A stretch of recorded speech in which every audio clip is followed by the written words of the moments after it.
Well, hello there, and welcome to the first episode of In Linky Land, a podcast about the power of creating and connecting on LinkedIn. My name is Tony Albrecht, and I will be your host, I suppose, until they kick me out. But I joined LinkedIn, I want to say back in 2010. I've been on the platform for more than a decade at this point. And for the first decade I was on it, I viewed it as nothing more than a digital resume.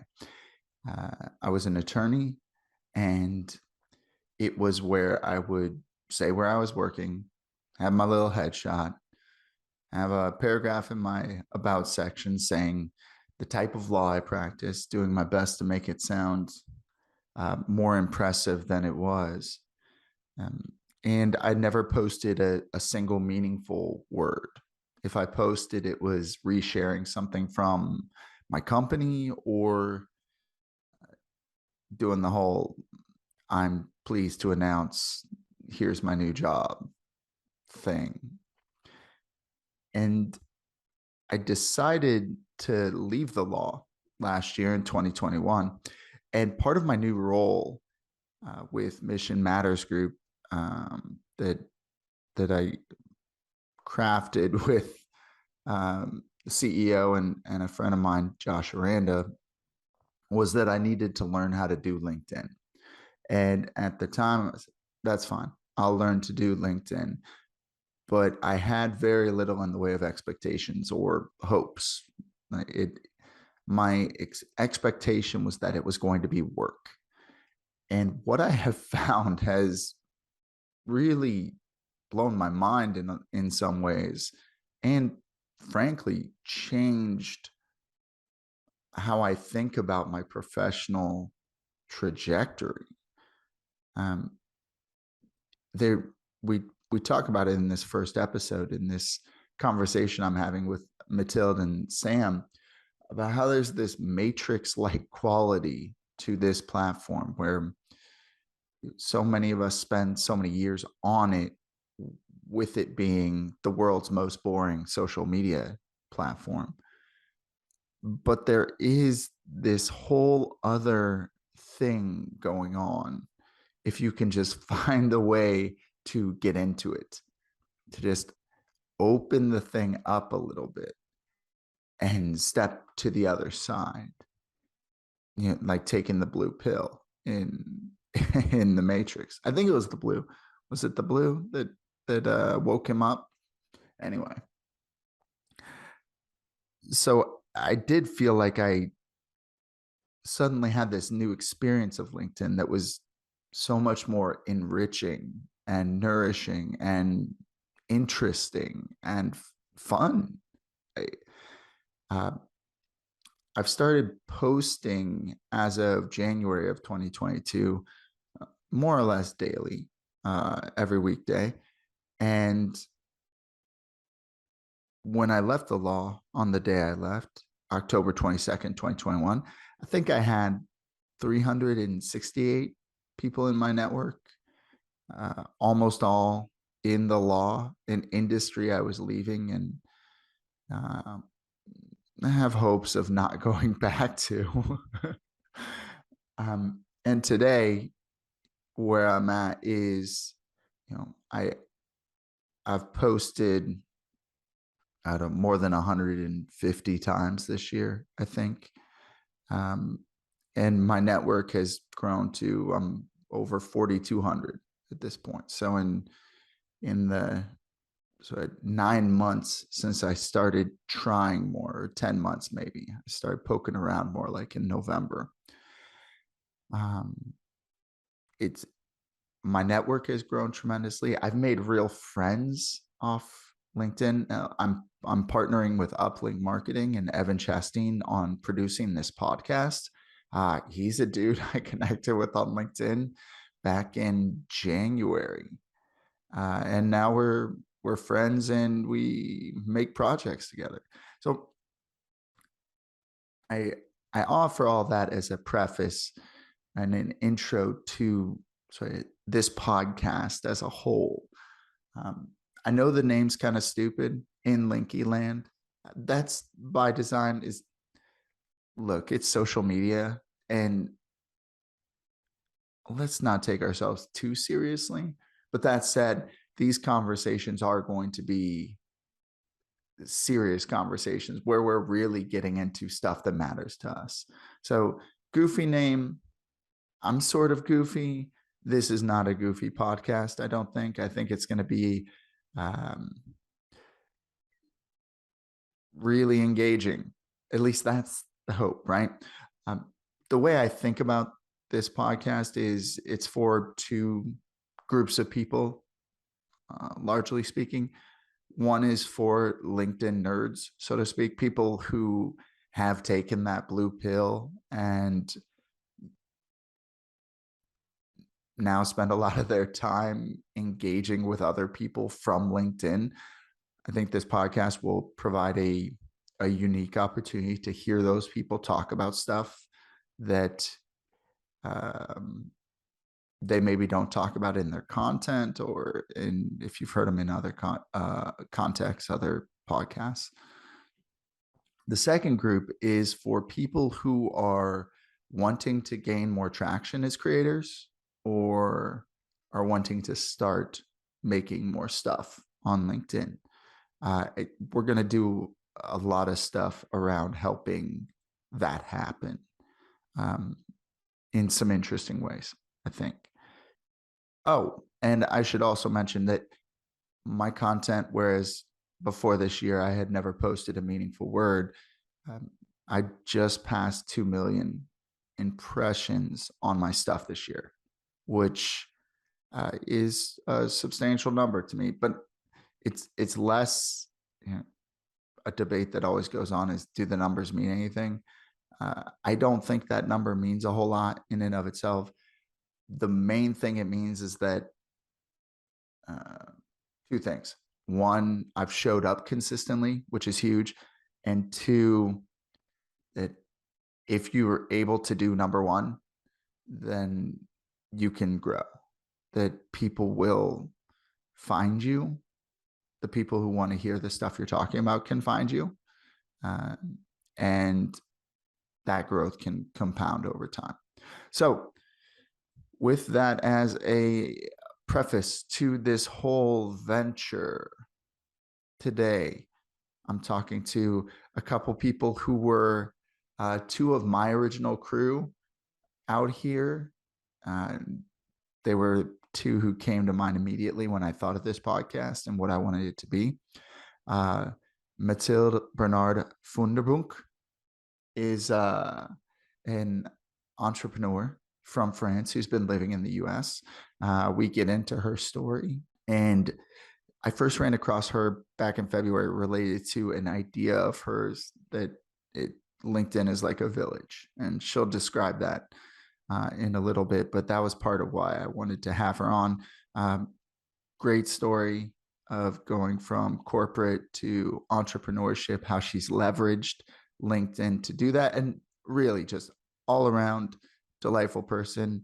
I believe in this interview she expresses some trepidation about her French accent, and it's, to me, it's a secret weapon. So I'm sure you'll have a good time listening to to Mathilde.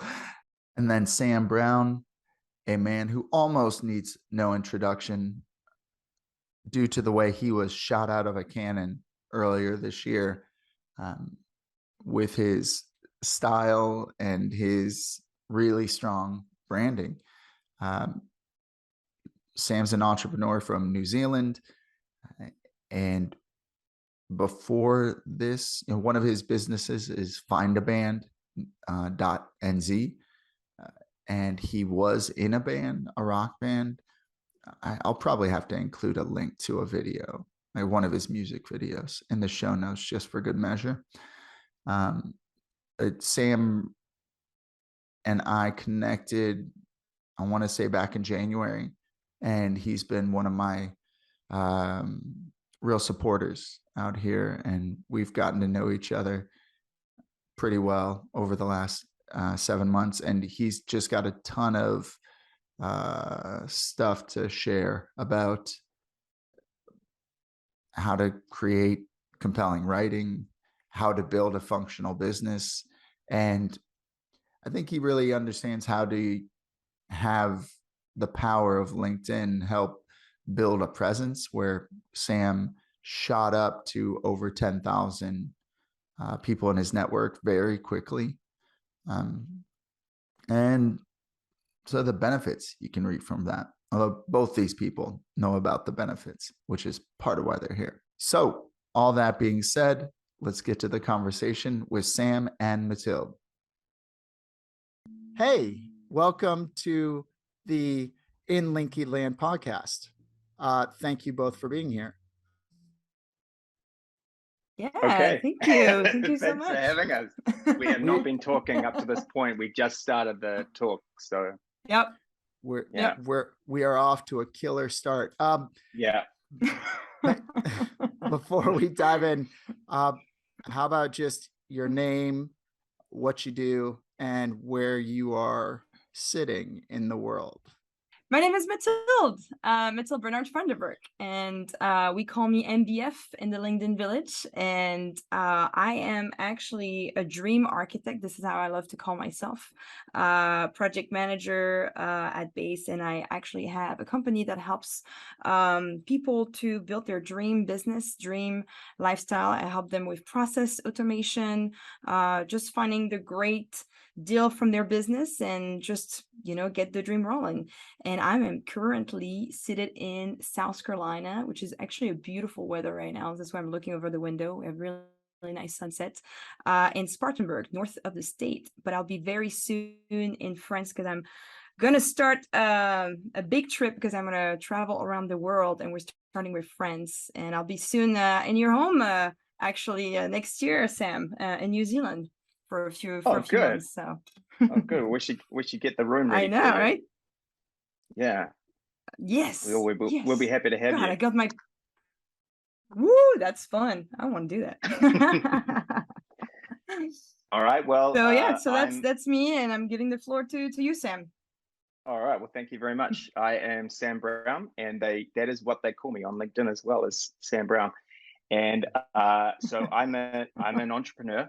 I started in 2008 with a website called Find a Band, which was really just a means to an end. I didn't want to have a job, but I wanted to have money. So I was like, how do you make that happen? So I kind of did a lot of little what we would now call side hustles, buying and selling guitars. And I went on a game show and got the cash together to start my first website. It was absolutely terrible, but it did get me out of my job and allowed me to write songs all day. And I subsequently started lots of other websites and ultimately kind of focused on entrepreneurship when I stopped performing music a lot, kind of moved on from one thing to the other thing. And I've really been doing it ever since. And now on LinkedIn for the last 8 months, I've been writing about my adventures in entrepreneurship, and also like writing on LinkedIn about LinkedIn, which is a popular strategy for building an audience. And what I'm working towards now is kind of going all in on my personal brand, and essentially somehow, and I'm still figuring it out, sharing what I know with people that are building businesses or want to start businesses. And that's where I'm at today, trying to figure that out. Brilliant, sir. And Sam, so when I floated the idea of coming on this podcast to you, you expressed that you didn't care for the name In Linky Land for the podcast. So before we dive into the meat of this conversation, I've got some other ideas of podcast names to run by both of you, and I want to know what you think. All right. How I Met Your Mother on LinkedIn. No Country for Old Men Who Take Themselves Too Seriously on LinkedIn. Yeah. In honor of our French guest here, I have the French Connection Request. Get it? Oh, I like it. I Yeah, like yeah, that. yeah. Ooh, That should be your I podcast, like Mathilde. that. That should definitely be your podcast name. Yeah, it's good. That's It's too gonna good. be mine. It's gonna be mine. Yeah. Tony's creating it, but it's gonna be mine at the end. I Right. love that. That's awesome. I think I have an even better French one. I'm a linky. Yeah. Yeah. Ooh. Oh, that's a close call here. Mm-hmm. And then one that I think you'll appreciate, Sam. Lord of the Ring that bell on my profile so you're first to know when I post every Monday through Friday at 8 a.m. Eastern time. Oh, that's my one. So that's Yeah. mine. So you've got both our podcast names done now. Yeah. Good. And then the last one is a podcast about LinkedIn. Is that I actually like that a lot, honestly. I like that. I mean, it's what it is. Yeah, why make it complicated when you can make it simple? You know, Yeah. a podcast about LinkedIn. Yeah, perfect. Well, I think that one might get me sued, which is maybe not a bad thing.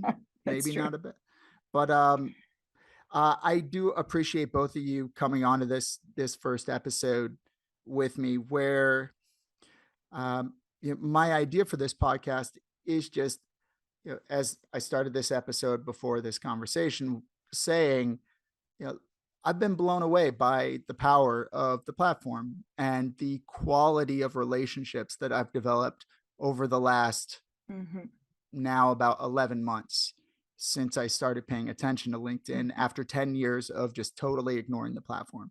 I wanted the two of you to be here because you are two people who are definitely part of my LinkedIn tribe, crew, village. And my thinking with this podcast is it's to just give me more time to spend with the people I've met on LinkedIn and really like, since something you learn pretty quickly once you start gaining traction is you don't have enough time on your calendar to take the LinkedIn calls to talk about how much you like LinkedIn.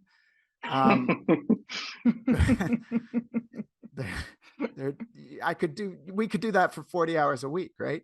And then the other piece of it is helping people who are thinking about wanting to contribute to conversations or create content or become more active on LinkedIn, helping that. So the general flow, or where I'd like to start, is how long have both of you been on LinkedIn? Because I went back and looked, and Sam, we connected in January.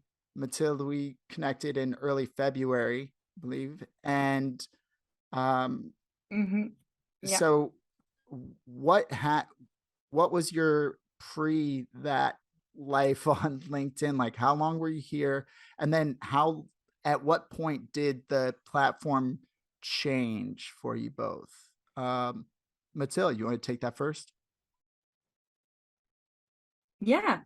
So it's interesting because I kind of like experienced the boring LinkedIn for a while, because I had my account probably like 10 years ago. And, I was using it mostly because I moved to the United States and I was working for a French company based in New York. And so we were doing a lot of work of promoting the French brand, promoting the South of France. So I was doing a lot of work that was really oriented in a way that, it was all about promotion. And so I was using LinkedIn very much like a corporate, like, oh, look, this great thing that we do. Oh, look at this awesome event that we're planning. And it was kind of boring. So, but I was starting to see a lot of people on the American side and on the French side, because I have a lot of actually French creators that I follow, which is also really cool to actually compare with Americans, because you see like the kind of like hook they're going to use. You're going to see like the type of content they're going to post, which is a little bit different than Americans. And so I started to kind of like follow this, and I was like, oh man, this is fun. Like I like that. I like what people write about, entrepreneurship, about their journey. I like that people were showing a certain vulnerability, but without being too much, even if sometime, you definitely see some abuse, especially lately. You've seen a lot of that, but I really love, that it was different on Instagram. Like, it was not about the picture, it was not about the video, it was not about, it was about something a little bit bigger. And it was really people coming there and like, hey, I have no idea what I'm doing here, but I'm gonna do it. Hello. So I love that, because I was like, oh, that's definitely my mentality. It's like, I have no idea what I want to do. And I remember, Sam, you're the first person that I talked to from the LinkedIn village, as I call it. Sam was the first call that I had. And because I loved his content. I loved, like the way he was connecting with people. And of course, he was all about dinosaurs, and I was like, okay, great. That another person that is older than 5 years old that love dinosaurs and there's no shame in showing it. So I was like, I'm going to connect with this guy. So that's kind of how it started. But then when we connected, actually, Sam gave me this great advice where it was like about the voice and authenticity, and he was kind of the one that pushed me to write, because I was just like trying it, but I was like, I don't know what I want to talk about, what I want to write about. It feels, because I was at that time as a executive director working for a company, and I was going in this entrepreneurship journey. So it was kind of a weird, you never know which side you have to go on. And I remember Sam saying like, oh, go with your voice. That's all what people want to hear. You're the French living in the US, you're doing that. This is all people wants to know. And so I went all in after that, and writing every day, and yeah, and that was an awesome journey, of course, and that's where I am today. So Cool.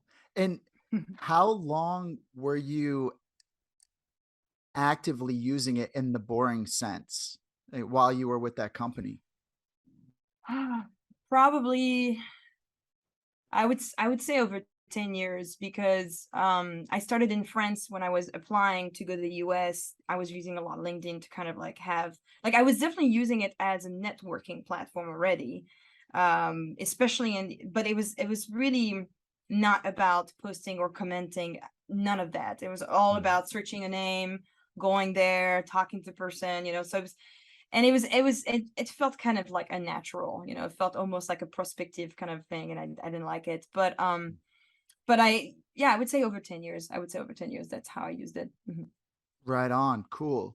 And I say boring LinkedIn, you use that term, and maybe it's gentler for us to say traditional LinkedIn, like the way of thinking about it as a digital resume, or as this place where you have to be quote unquote professional. Corporate. Yeah, corporate, right? Exactly. Yeah. I guess we use boring because now we know the fun side of LinkedIn. We've been on the other side. So now we're like the other side is a little bit kind of annoying, but you're right, it's more traditional and corporate, and it works for some people. Like I've seen companies using it this way, and it does work. So yeah, that word voice is so key, right, Sam? And you were I distinctly remember our first conversation in the DMs, because you really did. You came out of nowhere, like you were shot out of a rocket, and you had this very singular. I mean, you have a background as being a rock star, and you actually, no, I mean, you really did. Like you were in a rock band that I made wasn't a rock rock band. music and played rock shows, and you were the lead That singer, is true. right? Yeah, like you were the front man. Yeah, you're the front man of a rock band. You're not making this up. And you bring that persona and that voice, right, in a very clear way, that is just anathema, or the antithesis to that idea of LinkedIn. So my sense of you is that you never had a boring LinkedIn, that you just kind of showed up and just went bam. Is that wrong? That's wrong. I had the same experience as Mathilde, and probably I would imagine it as anyone over a certain age, where we kind of all got a LinkedIn in like 2010 or 11 or whatever it is. Mm-hmm. And then similarly to Mathilde, I was trying to use it for, like it's so weird, isn't it? There's like this real line in the sand. And I where LinkedIn was like old, it's your resume, but on the internet, and you network, it's like, and all of my posts up to a certain point, and really that the catalyst for me writing. What's the right way to put this? He didn't teach me to write the way I do, but there is no doubt that Justin Welsh taught me some things in that course for like $100 that was like, okay, now I know how to do it. And I didn't know how to do it like I do now on day one, but even I was looking back at my like original kind of posts that actually got traction.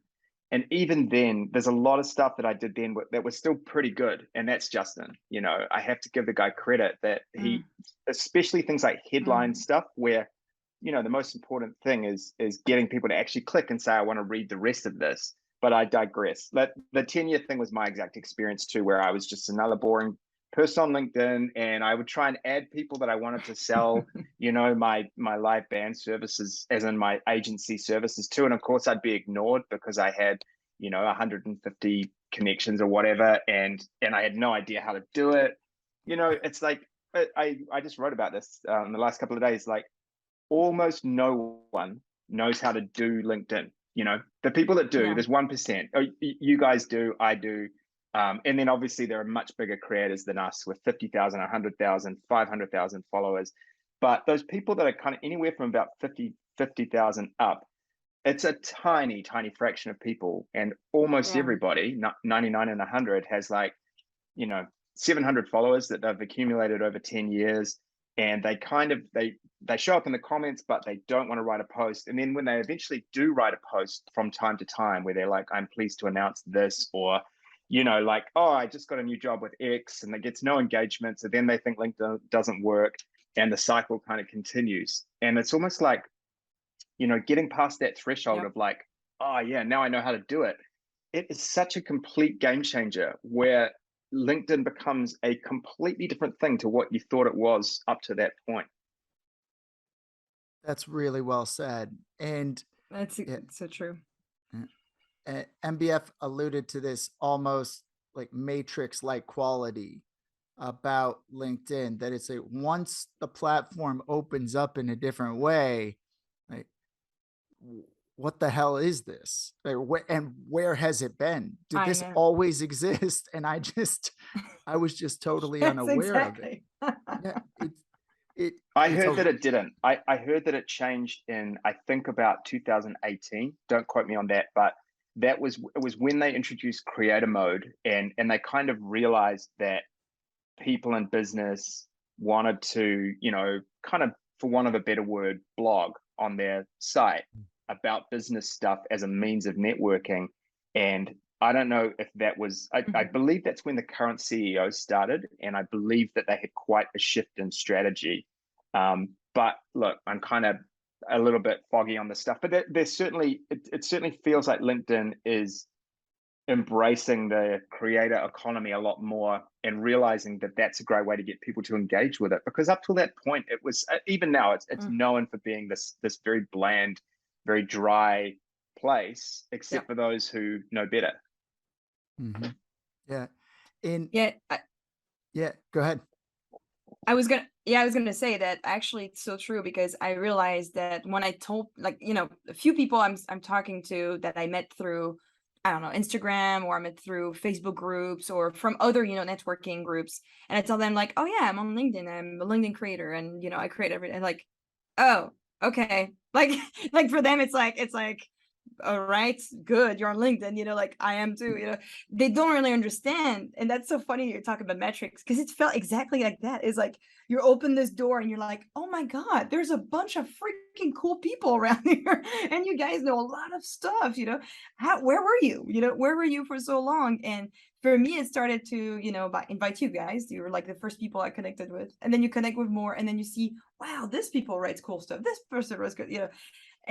But you're right, at first you never know. It's like it's maybe the hidden village, you know, on the top of the hill now, you know. I'm picturing, like, you know, this thing that everyone talked about, no one knows where it is, you know. It's like it's not on the map, you know, and then you get there and like, oh my God, this is awesome.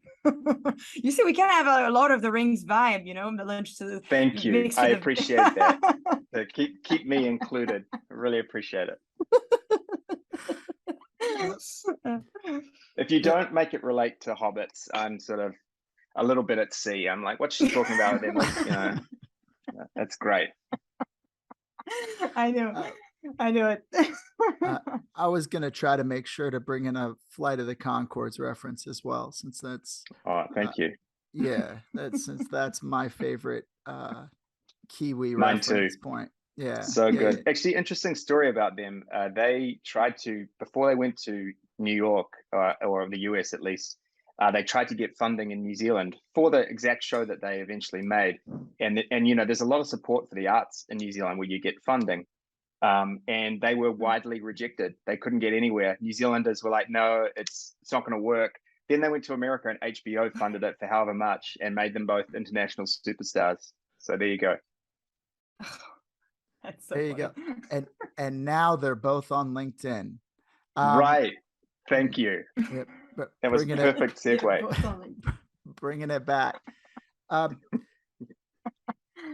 So Mathilde, your LinkedIn Village idea was really one of the first times I ran across you. So that was right around the time I was playing around with some things around a book manuscript I've been working on, and I was sharing that, and you included that in your post about, I'm walking through the village and I'm seeing the different people and Sam's there and da, da, da.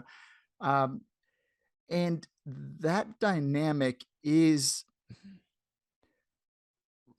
it is really special, as obviously we're talking, as we have a French woman in the US, I'm an American up in Canada, and we've got Sam there on the other side of the world. And I do feel like I know y'all, and Sam, like when you say I'll get the guest room ready, I think you mean that if this LinkedIn stranger wants to come stay at your house for a minute, uh that's totally cool, right? And that's Yeah.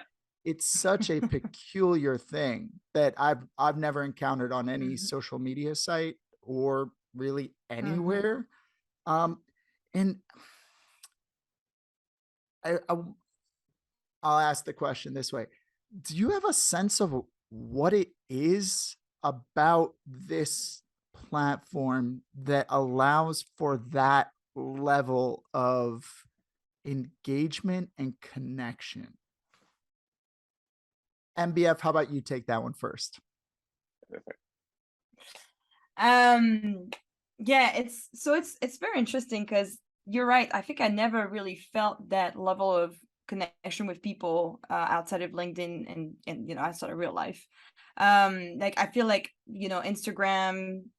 I mean, I've never connected really with people on Instagram, to be honest. Neither TikTok or any other social media. I think what made LinkedIn so special, for me at least, that's the way I saw it, is when I arrived on there on the other side, the unboring international, whatever you want to call it. But when I arrived on this other side, I was very surprised to see how people would talk about their opinions, and it felt more vulnerable, and it felt more like, hey, we're probably all a bunch of losers trying to figure out life here, but we're all figuring out together. And by the way, I figure out some really cool stuff. I'm going to tell you what it is. You know what I mean? It felt like there's no like, I mean, you can find some people arrogant and whatever on LinkedIn, of course, but I mean, it's like most of the people that I saw in my first feed were people that were like, hey, this is what happens in LinkedIn. If you want more info, like follow me or whatever, or ring my bell. And I just love that dynamic because you don't see that often, that people would be vulnerable enough to tell you something like, hey, let's figure this out together, or this is what I try to figure out. I'll tell you a little bit about it.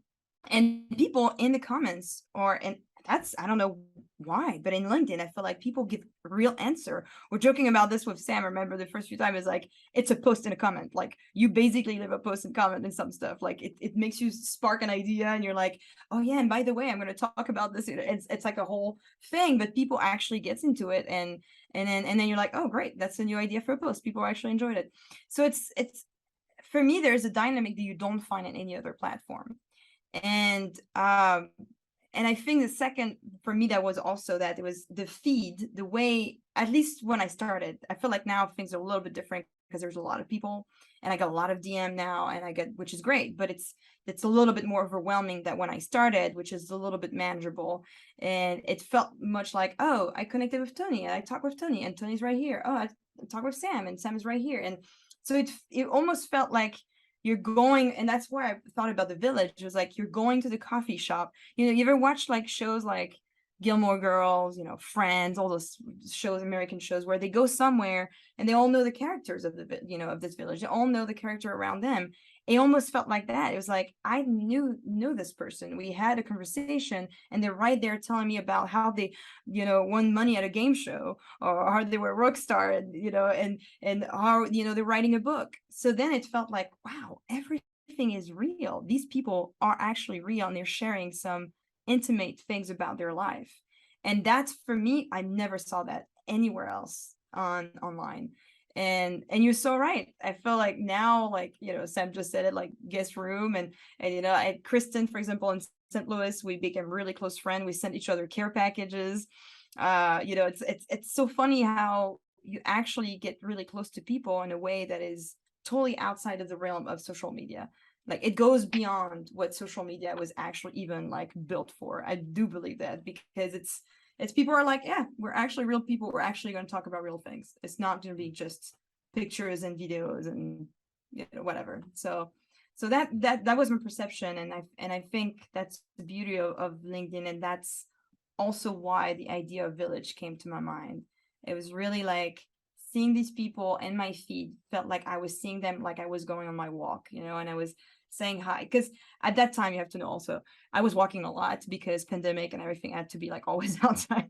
So I would walk a lot in the neighborhood, and the little French lady never grew up in the American neighborhood. Okay, so never knew that you could know all the names of, we don't do that in France, but yeah, all the neighbors of your friends of the people, and everyone knows a story about someone. So Evan, my husband, would be like, oh yeah, the Finleys, yeah, these people, yeah, so the dad, oh, this guy actually, he did, I think he did some jail, it's like everything about everyone.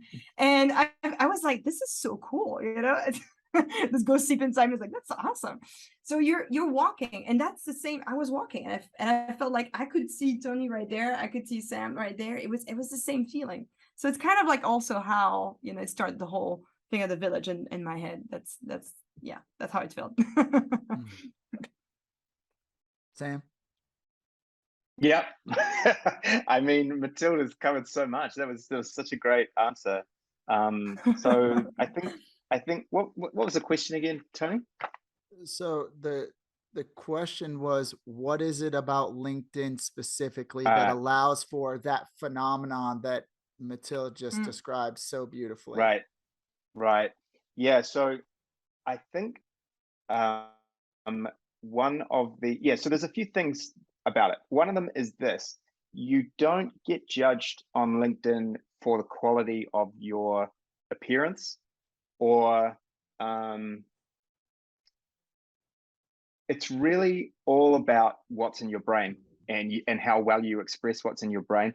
Now, obviously, we know there are people, I call them linked Instagrammers, who are 22, female, usually white, and it's like a here's me at the beach in my bikini, and here are my thoughts on social media or something. You're like, great, and there'll be 800 likes. But I honestly, I kind of like mute that stuff to keep LinkedIn just completely idea based. I mean, like I'm very liberal with muting anybody who's boring or kind of. The other ones is the linked Instagrammers, and then there's the people who are, it's usually men that do this. They just repurpose kind of content off YouTube or TikTok or whatever, and they'll add some inane link to business. It'll be like somebody helping some ducklings across the road or whatever, and they'll be like, hey, a great leader always goes first or some shit. And it's terrible. So I'll mute those guys as well. So look, you can game it that way, and these people will have like hundreds of thousands of followers, but it's just random people, right? So I kind of digress. But to answer your question, I think it's all about it's a meritocracy of ideas, right? So somebody like Charles Miller is a writer that I follow, and I don't actually really know what Charles looks like or where he lives or anything. I just know he is someone who makes a living from writing, makes a good living, and he shares a lot. He consistently shares high quality ideas, thoughts, experiences around making a living in writing. So that for me is someone on LinkedIn who I follow. I probably have set the notifications to always show me everything he writes. And I'm interested if he shares like like your recent holiday, Tony, with somebody else you met on LinkedIn, was really cool and interesting. But I'm following Charles to become a better writer myself, and yeah, it's not like Facebook, Instagram, whatever, where you're kind of keeping in touch with people and living life alongside each other. It's a different thing. You're kind of, arguably there's some of that, but you're kind of learning. Everybody's learning from everybody else's experiences. That's what it's about, I suppose. I think the character limit that they have, which is 3,000 characters, I know because I often hit it, is really great because it forces you to be, even if you're expressing a complex idea, it's a short amount of text relative to a 2,000 word blog post. So it forces you to be really succinct with the points that you're making. And I often will exceed that when I'm writing in Google Docs and have to trim it down. And then I read the second version that I've done that fits LinkedIn. I'm like, it's better, it's like an editor that forces me to get the idea across really clearly. So I think they did a really good job with that. And as I understand it, they introduced that relatively recently. They expanded it. So it used to be, this is one of the ways that LinkedIn has become what it is now. It used to be that you couldn't write so much. You couldn't write basically a short blog post. It was more than Twitter, but a lot less than LinkedIn. So yeah, I mean, it is unique, isn't it? Like I think medium.com could have been what LinkedIn is, but they monetized it and paywalled it and did all this stuff. That's another great thing with LinkedIn. There's no monetary aspect tied to posting. So with Facebook, it's pay to play now. I had a business page on Facebook before the big change, which was in about, I want to say 2014, but it might have even been sooner. So Facebook was more like LinkedIn, and then like literally one day you would post and you'd only reach like less than 1% of your followers, and you had to boost your post and all of this. LinkedIn is making all their money from recruitment and that world. And as long as that's all the money, and then we get to just make content that brings people to LinkedIn, and it's a beautiful ecosystem in that regard. So that's another really important thing with Facebook and Instagram, particularly Facebook, and I think Instagram's going the same way. They throttle it massively. That's part of their revenue model, and they're even more motivated to do that now that their ad model is failing. So yeah, there's a lot there, right? I can't explain it. I can't say it's a singular thing. I think it's a whole combination of those things.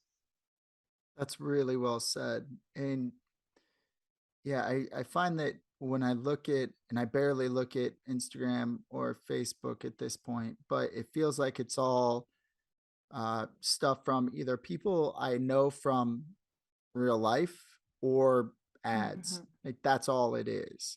And that aspect of our being able to engage on ideas in LinkedIn is something, to me, that was the huge unlock. And I remember it was probably November of 2021 when I had just started posting a little bit right after leaving the law in October, and posting like my definition of creativity, because I was going to start writing on creativity based on Justin Welsh's course and the idea of finding a niche and whatnot. And Chris Sellers, an Australian who's become a friend, was the first person to troll me, because he came into my post and told me why he thought basically my definition sucked. And we're genuine friends now.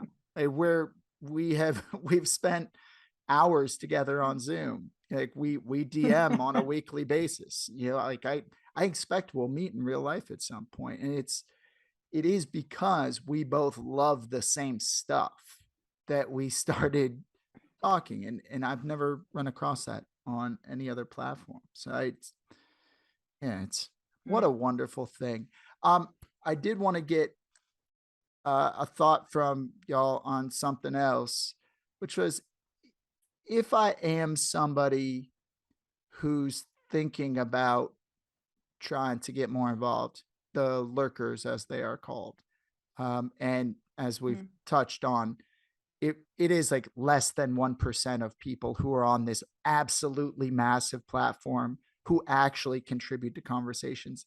And I certainly think that there's plenty of room for a whole lot more people to get in the mix. And because of the way LinkedIn is built, it seems like it can work well, that more people bringing better stuff to the conversation is just going to improve the experience for everybody. So part of my motivation for this podcast, aside from it being a money grab, like basically, like gotta get it. It's all about the money at the end of the day.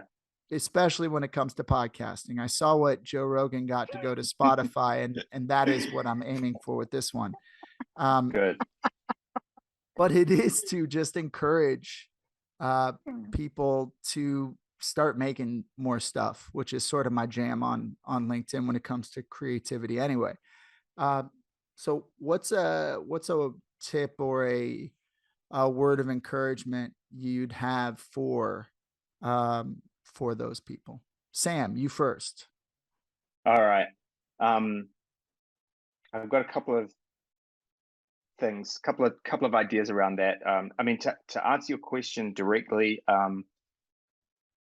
you want to just, when you start posting, before you post for the first time, with a goal of kind of becoming someone who posts regularly, you get in your own head about it a lot. And Mathilde talked about this a bit, that you're like, oh, what am I going to write about? Am I going to write about my career, or about my home life, or like my political opinion? And should I see this person writing about what they ate for dinner last night, and this other person talking about this mountain trek they did in Kathmandu, and what do I do?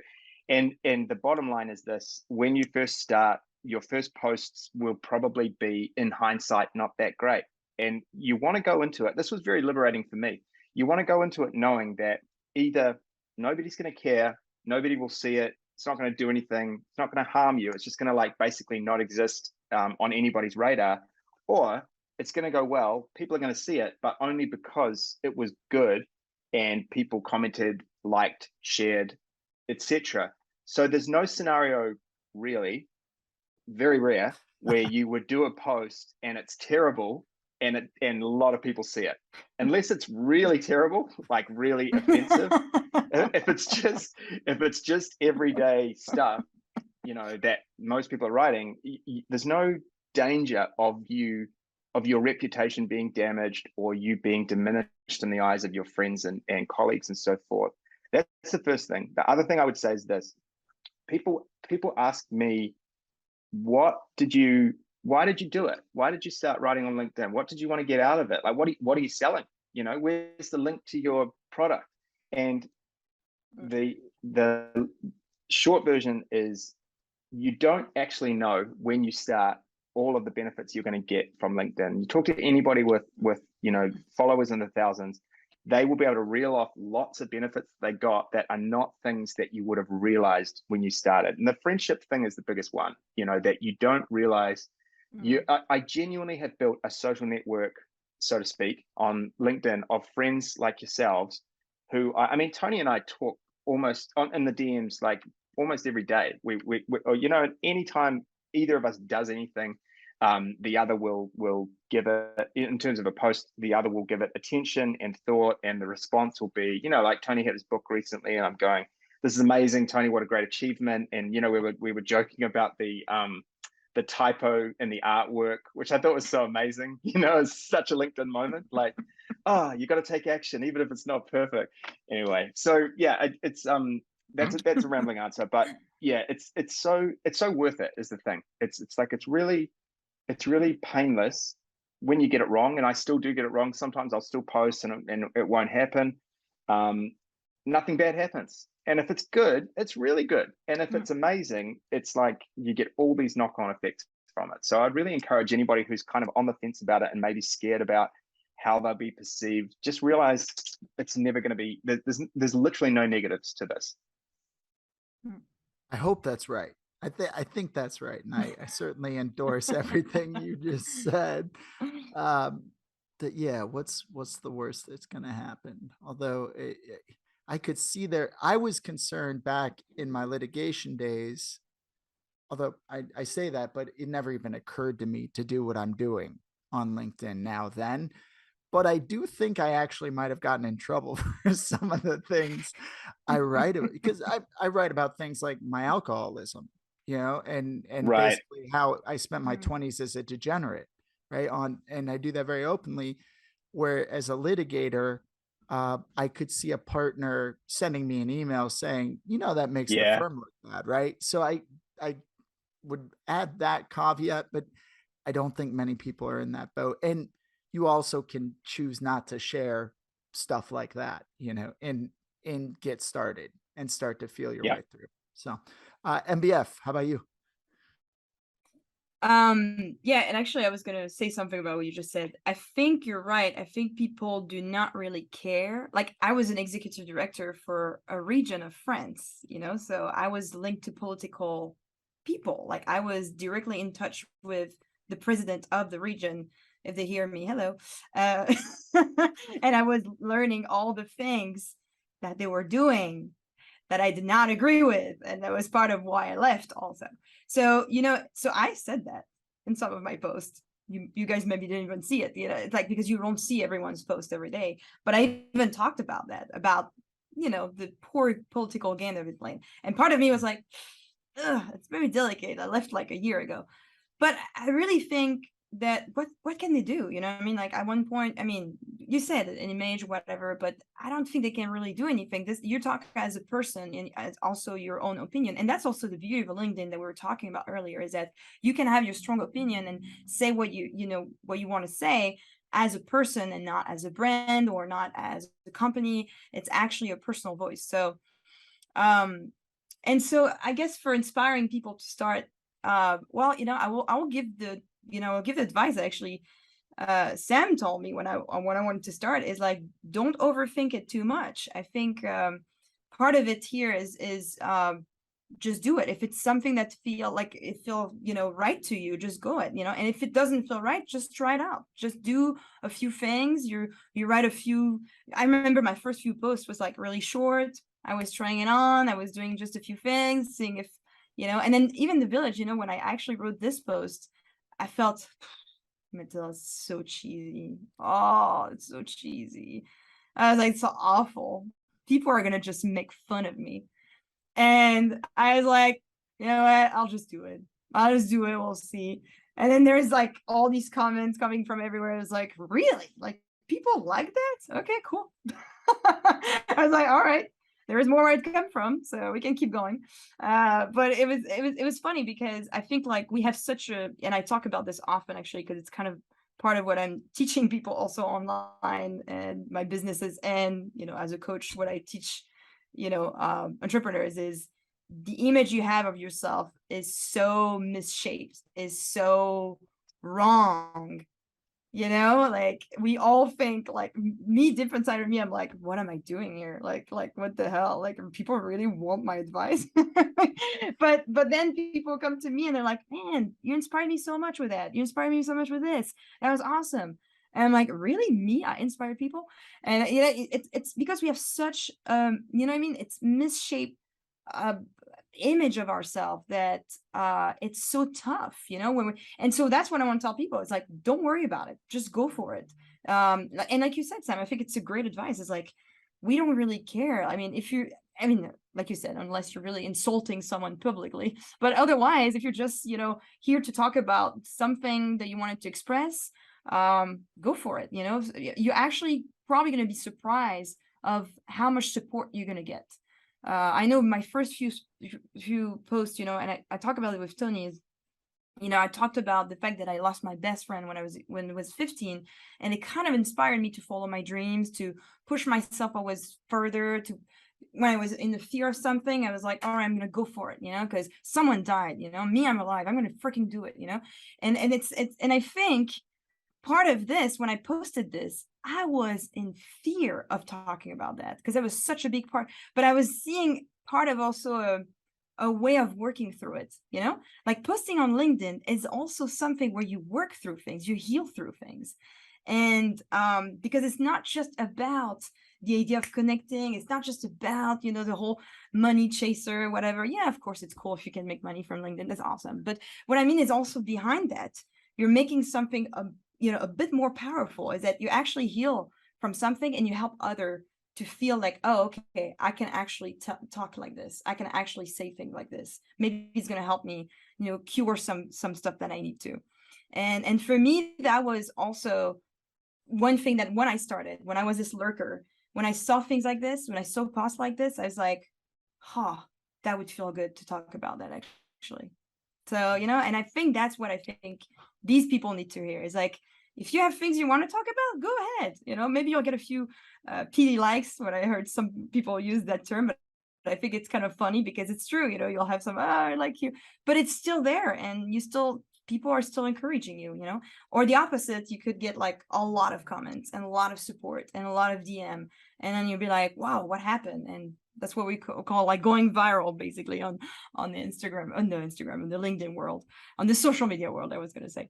But yeah, so that's my advice. I think that's how I felt when I started, at least. Yeah, I just want to mention real quick something that Mathilde mentioned. This is one of the benefits that I would never have anticipated, but I have gotten in spades, is you touched on how you see yourself, because you only have your own life and the view of the world from inside your body looking out, you kind of think of your experiences as relatively mundane. You think of every moment in your day. You make breakfast, you make lunch, you watch Netflix, you go for a walk, you go to your job, and you kind of lose. When you think of your life that way, it's obviously just like everybody else's, but things like the fact that you've gone from France to New York, the fact that you lost your friend at 15 and then have been driven to have a life less ordinary as a result of it.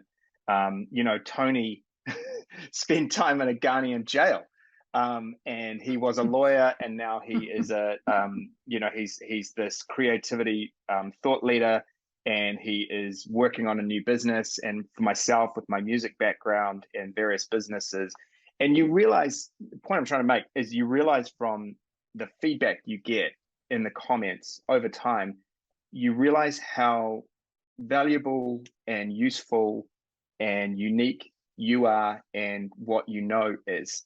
My partner Jenny, who has been a great supporter of mine, an absolute cheerleader over the past few years, especially in these really tough COVID years, has repeatedly pointed out to me how all of these things that I know about building online businesses are not unique to me, but I have a high level of skill at them. And I would never believe her, and it's so stupid. I would kind of think everybody kind of knew these things if they were on the internet. And then the opposite is true. When you start sharing these things on LinkedIn, and like stuff that to you is absolutely basic, that there's a biased name for it, I can't remember it, but you basically get blind to these things that you know deeply because you know them so well that you don't even care. Whereas somebody else is sort of inspired by and impressed by these things, that was another major benefit of LinkedIn. You get very aware of where you sit in the world from the perspective of other people, that you can't get that just looking through your own eyes. Yeah, I love that. Oh my God, it's so amazing you said that, because I literally talked about this maybe 2 days ago with people that I met on LinkedIn, where it's like, it's all about the fact that we think that what we have to share is so simple and so, basic, that people will be like, this is not interesting. But actually, there's probably half of the people following you, they're like, man, this is exactly why I follow you. And then you never see this. You never see it. And it's so true. Yeah, I love that. Yeah. That's brilliant stuff. I was inclined to piggyback, but now I'm thinking I shouldn't mess up what y'all unleash there. But all of that is uh it is so good. And yeah, it's just getting started and starting to contribute to the conversations.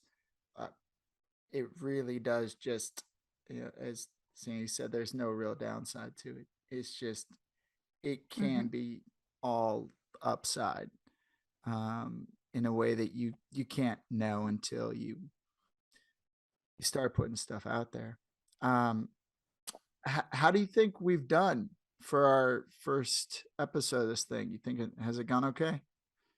Amazing. I think we nailed I it. love I it. think we've I love covered it. it. It's well, we will see Yeah. how the French people from your former employer like it. That was a strong post until I saw that though. I didn't know that's who you were referring to. I thought you were referring to an American in that post. Actually, that's like, yeah. There. I mean, it's. I mean, at this point, you know, do they actually understand English? Because most of them are French, you know. So I'm gonna go with that. But because I was, you know, speaking French to them when I was working, and speaking English with the buyers in US. But you know, I realized that's one risk you have to take. But there's things I really wanted to express because that was kind of like a big thing for me. Like it was a big decision of switching everything and doing this entrepreneur. I haven't been an entrepreneur for only a year and a half, you know. And so part of me was like, well, I need to explain people why, you know, I can't really hide this. You know, it would be, you know, you almost feel like when you're on LinkedIn, I don't know if you feel like that. I almost feel like on LinkedIn, it's almost like you have to confess. It's like you have to confess certain of your things. You have to say certain things because now you're like, okay, these people are following me because they're inspired by me, and that's my voice. And I'm like, so I have to be true. So if and you see that for even like the big influencers, well, Justin is part of it, but I'm thinking of a few other names where they actually talk about stuff, but I'm like, wow, I'm like, that is going really deep. But because we almost have this when we start writing, you almost have this feel of, okay, I need to tell them that. I think they need to know that. Because it's not just about me, it's about a sentiment that a lot of people share. And it's so they probably need to know that whoever they think, because people see you always, you know, up there like, oh wow, look at this, which it's crazy for me, like, oh, this French girl, wow, she moved to New York. I'm like, no dude, I'm exactly, don't know, no. But because you're telling them some stuff like that, they're like, oh, okay, now I kind of, you know, I can rely, you know, on what you're saying. I can understand what you're saying. I think that it's so funny. So yeah, I think that you get that the confidence to be vulnerable that way, and to go deeper, as you put it, once you're pretty comfortable writing, right? So people who have only just started or haven't started needn't feel like, oh, I need to be super vulnerable. In fact, honestly, I feel like it's a real balancing act of exactly how much you share. And exactly. sometimes, I mean, we all know you see people who share really too much, you know. And there's the kind of famous examples, the crying CEO guy recently. Oh, that's not a good example, actually. That wasn't vulnerability. That was kind of like virtue signaling. But, you know, like sometimes I read stuff, I'm like, dude, that is super personal. There's one guy who shared a really specific medical ailment that he had. And I was like, wow, it's really anyone that you deal with professionally now forever is going to be thinking about the fact that you're sitting in pain with this particular, you know, very personal thing, that was sort of a bathroom based thing. And I'm going, like, I get it. I get that you're like being super vulnerable, but you didn't need to go that deep or share that much. And speaking for myself, I don't do that. I intentionally don't share tons of really personal stuff. I would with friends, and it's not because I am putting myself on a pedestal and only presenting the good.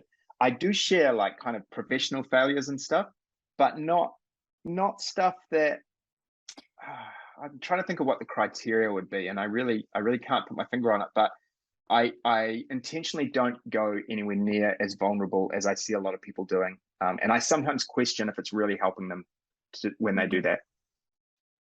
Well, and I think that's also part of where finding your voice is, you know, I mean, like True. for me, like the people that I want to attract, because to be honest, like I don't want to attract everyone. There's people that probably don't care. I mean, I have some spiritual stuff. I talk about my dad being an astrologist. People are gonna be like, who is this witch, you know?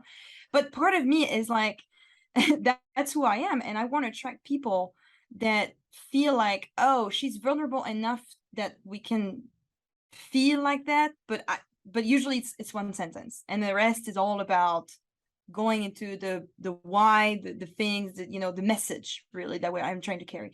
But you're right, I feel like there's an unbalance that you can see on LinkedIn sometime where it's like too much. It's like, and you're like, okay. And sometimes I stop reading, you know, because what I want to get is a message. I understand the reality behind it. That's great, and I like that because that's the kind of thing that I like to read. But I don't want details. I just want the message behind it. Why you're sharing that today with us, you know? Like when I share about losing my best friend, I never shared about why or about, you know, like why he died or anything. Like no single detail. The only message was after, this is why I became perseverant, you know? But I wanted you to understand the concept of it and why it happened, because that's a big, you know, it's kind of a big life shift, you know, it's like a big clash that happened in your life. So that's why I want, but you're right. I think it's a matter of balance, and it's a matter of voice. I think I've seen some people writing very personal stuff and people react, but because they're a life coach or they're doing well-being or they're doing some very deep, so they have to go into some details, you know. That's a great point. I'm not taking care of people. Well, I mean, in a way, I take care of people with being because it's business. But you know, I'm not taking care of burnout. I'm not going to take care if they have depression or issues at home. I'm happy to heal them through their business, which I do. But that's through the business. You know, it's through the dream plan and the whole thing. But yeah, so I think it's also a matter of that. And and there's some people that definitely share a little bit too much, but so there's definitely a line to walk, and all three of us do. And listening to the two of you, what's coming to mind is once again the Matrix, and maybe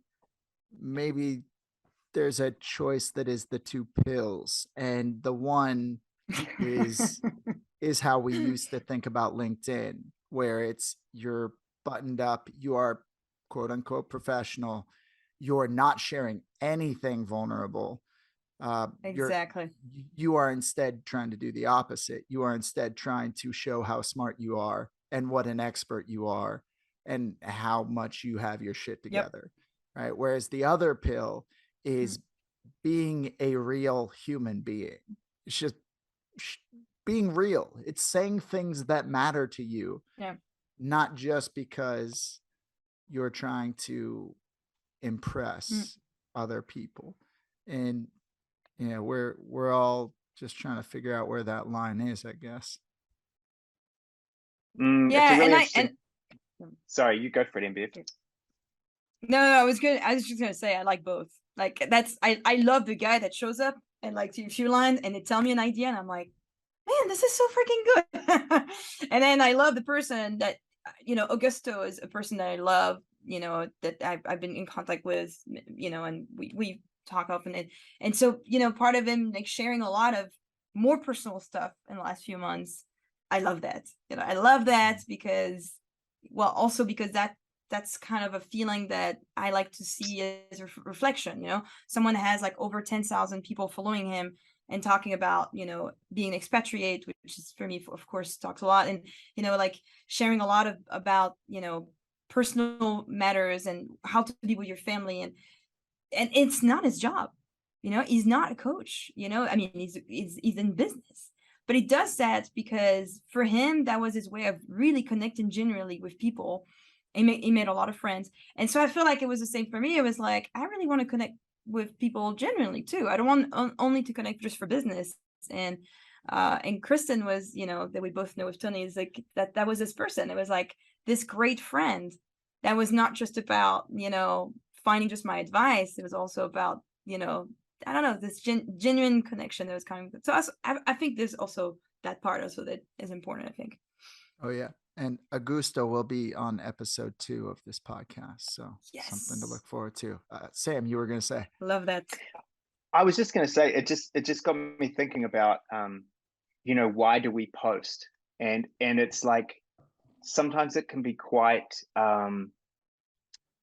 ambiguous, where the obvious reason that people are posting, and the thing you get drummed into you by the brand experts or whatever, is, hey, if you're not basically posting and getting leads, i.e. something that leads to you getting money, then what are you even doing, right? And I've kind of, not exactly intentionally, but the way that it's gone for me is my desired outcome is that I build a very large audience of what they call entrepreneurs, so aspiring entrepreneurs, new entrepreneurs who are 1 to 2 years in, and then people who are right in the thick of it, who are maybe in year 3 to 5 plus. So I've been in for 15 years, so I can speak to any of those people and really help them, and even people that have probably been doing it as long as me but are focusing on something that I don't, and vice versa. I can help as well. And so when I think of it as I'm playing the long game, and that I'm not. It's really liberating, because I'm very seldom writing a post with a view to getting DMs like, where can I buy this thing? I hardly ever do that. I occasionally do it, but hardly ever. Probably 19 out of 20, it's like, here is an adventure that I had in business. Here is an idea. Here's how to do SEO for your small business, whatever. So it's, I do a lot of like how-to stuff, and then a lot of kind of story-based stuff, and mix those two together. And where am I going with that? I guess it's like, your outcomes that you get from it are not singular. And the people who do the worst, I would say, on LinkedIn are the ones that are constantly, spruiking their thing. Like, I'm selling my life coaching right now. Get in touch. I've got 3 spots left. It's like, dude, it doesn't work. And ironically, the harder you do with the sell, the worse you'll do. And the more you're like, just, if you like what I'm doing, just follow me. And eventually there'll be a thing. Eventually there'll be a course or a one-on-one coaching or whatever, or a book, but it's easy to say this and hard to do it. But if you genuinely do it from a place of sharing, generosity, and sort of a long-term desire to help, that really comes through, and you can't fake it, I don't think, and ironically, it gives you the most financial success. So yeah, what's the answer? I don't know. Just keep posting. Exactly. I've been taking so many notes. It's like my head keeps going down. I know. I was like, is it new posts? Are you getting ready? He's like, all right. Probably not. I mean, some of it will be, but just so many interesting ideas, and it's really cool that when we're talking about it, and I guess this will happen for you a lot, Tony, is vague ideas in my head are kind of getting shaped into tangible objects as you two are describing them, and I'm going, like the red pill, like the 2 pills in the matrix. What a great way to think of it, that you either kind of step off into that world. Yeah, you step off into the world of being a creator, or you just stay wondering how these people are doing it forever. And it's really like binary, so yeah, I've got like 12 things here that I got out of it, so I'm satisfied. You can have. And that I was gonna post.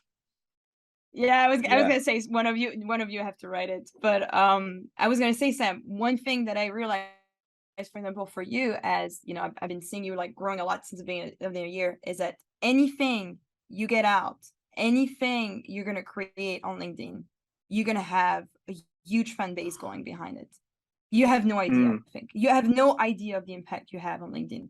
Like I kind of joke about that with, I can't remember who I was talking about this last week, but I was talking about you, and I was saying, well, yeah, Sam trusts, because people ask me, and I said, well, Sam trusts me and everything, and every time I mention your name, it's like, oh God, I love his content. Really? And in my mind, I'm like, so nice. And in my mind, no, I mean, Maybe, but no, I think you don't realize the impact of inspiration you're doing on people. Like every of your posts when it comes out, it's like, whoa, Sam is back. Sam is here. And so Oh, there's that's like so this. cool. And so I was what I was gonna tell sorry, you go is ahead.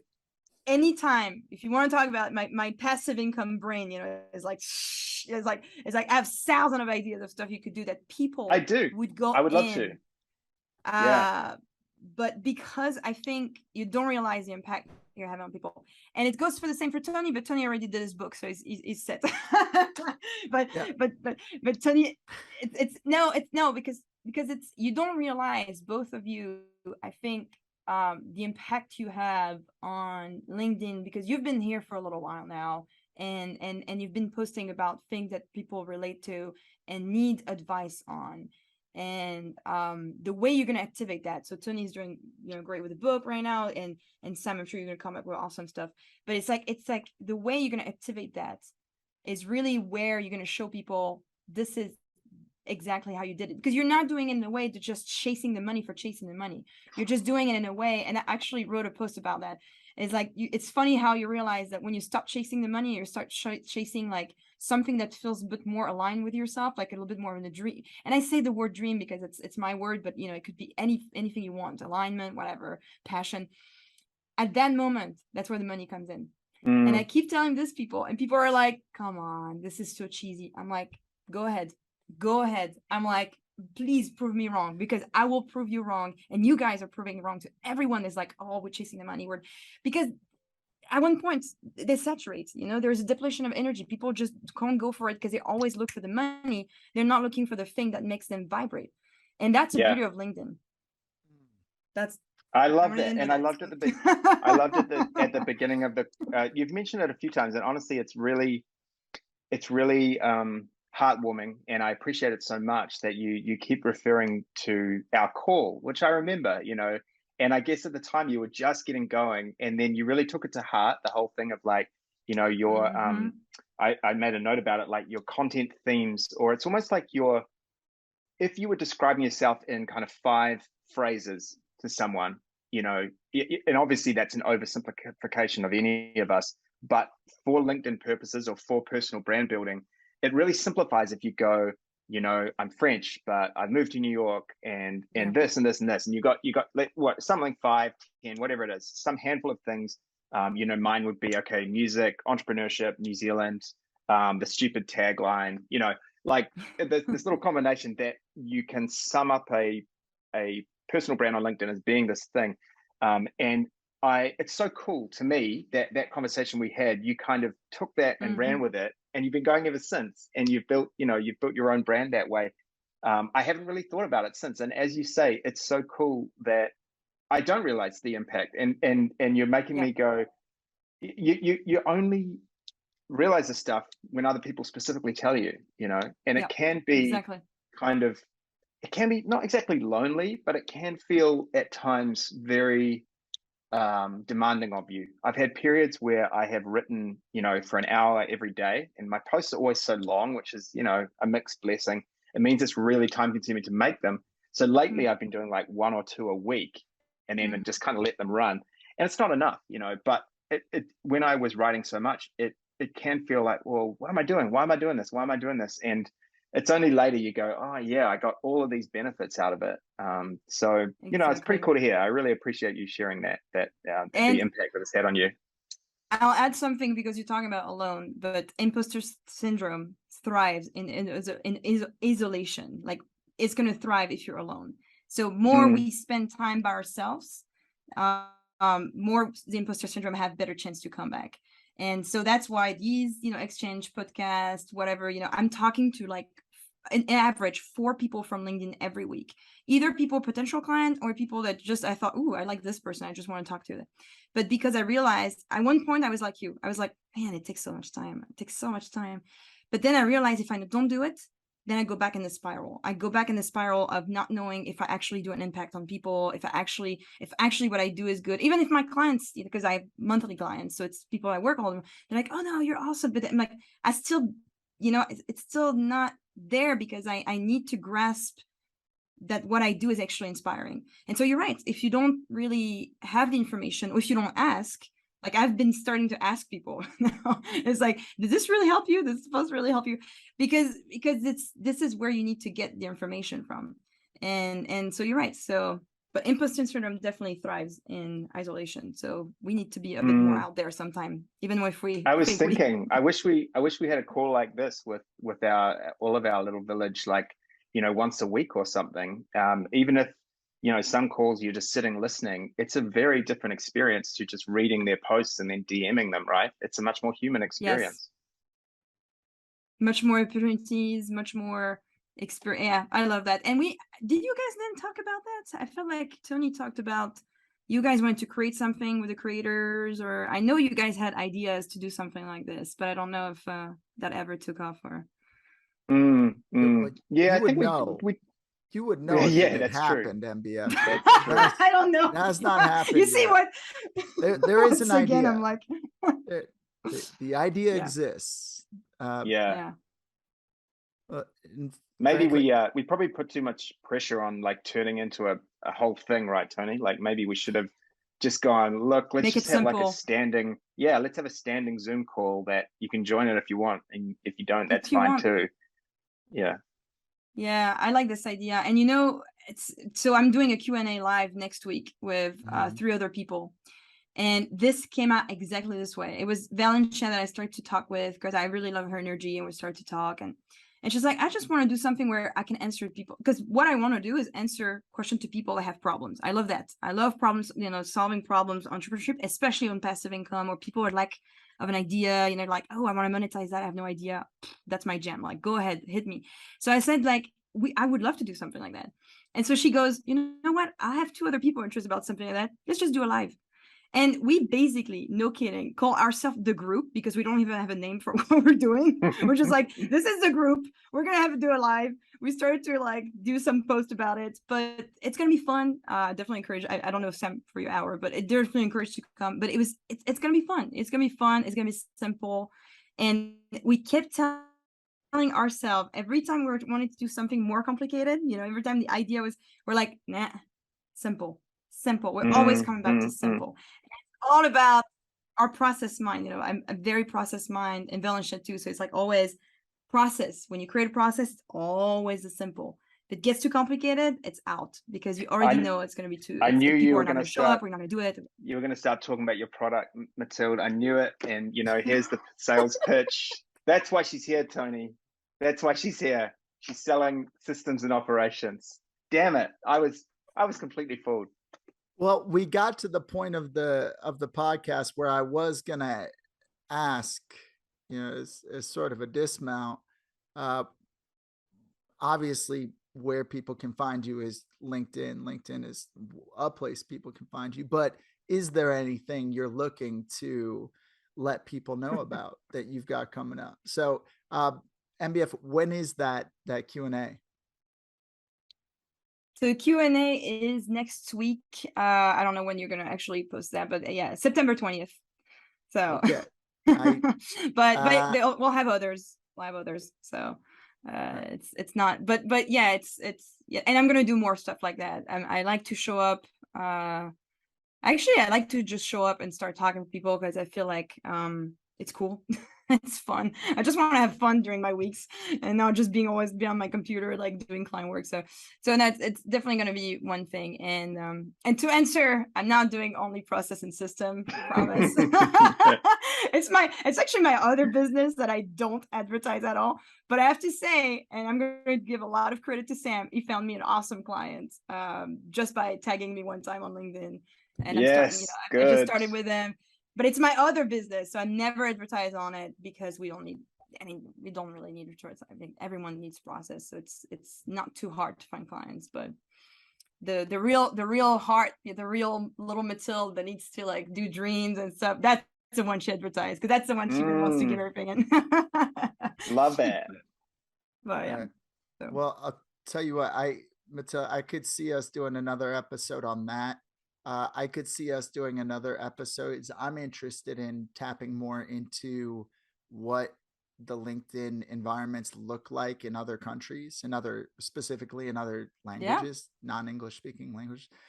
Sam, definitely having you on for a conversation about LinkedIn jail. We're going to get into that, and we could talk about yes. an actual jail at the same time, Tony. We'll my just talk God. about all sorts of jails. Although it wasn't a Ghanaian jail, it's a Guamanian jail. So Ghana being the country in Africa rather than the Pacific Island. But they are different. I apologize. But neither pleasant, I'm sure. Yeah. But all right. So you've successfully just totally shot my format where I had this really cute idea that it's sort of like Mr. Rogers' Neighborhood, but with LinkedIn, and I've got the little sweater and there's knocks on the door. And then we just roll for like an hour and 15 minutes without pausing. And I'd rather do this. I've never been great with brevity. That's not my strong suit. And it does say that thing you mentioned of like having the conversations where it's like we turn 3D and we get the chance to interact in a far more dynamic way. This is probably the better format where we are just rolling. And if people don't want to listen to the whole thing, there is a stop button. So I thought this was great, Tony. It was really like, I was obviously talking some of the time, but just listening to you guys, it was so interesting, and it's that whole thing of how things that you think are really specific to your own experience, and then you're talking to other people and you realize they've had that exact experience, and it's such a cool feeling when you go, man, we both felt that exact thing. So just keep doing this. It's great. Just get different people on and let them roll. They were great questions too that got really interesting answers. Well, I'm really grateful to both of you for the time for taking a crack at this thing that still technically doesn't exist.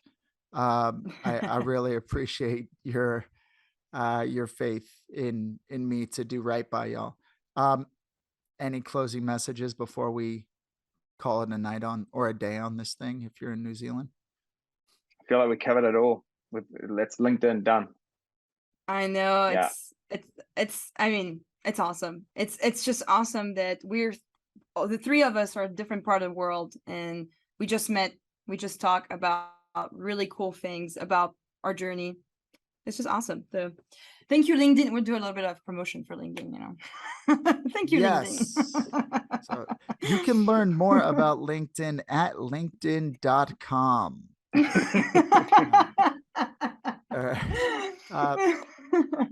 Maybe we should start doing promotion for their recruitment side, because that's the one that finances all our creativity and your creator side. Indeed. So maybe we should do promotion for them on the recruitment.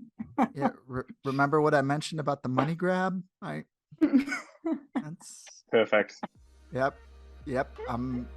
It's on my list of things to do. But all right. Thanks a lot to both of you. I guess this is the part where we say goodbye and then I do an outro. Sounds good. Perfect.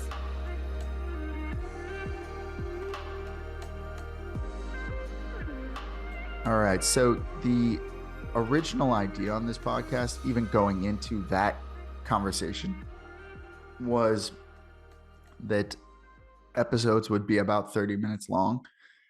And then we managed to roll for well over an hour. Oops. I hope you enjoyed it. If you're still listening to this now, then I guess clearly you did enjoy it. So thank you. The rigmarole with podcasts, ratings and reviews on Apple really help us out as we're starting to build this thing. We've got a couple more episodes coming out real quick, like one with Augusto Rosso and Matt Barker. And then right after that, we've got Julie McVeigh and Julio Mackey. Both of those conversations are also lovely. So, and I guess I should mention I have a book out. In the Creative Arena is available on Amazon. It's making a case for why creativity is an essential skill for us to be developing here in the post-industrial internet age. Thank you for being here. I think that's enough out of me for one day. Have a good one.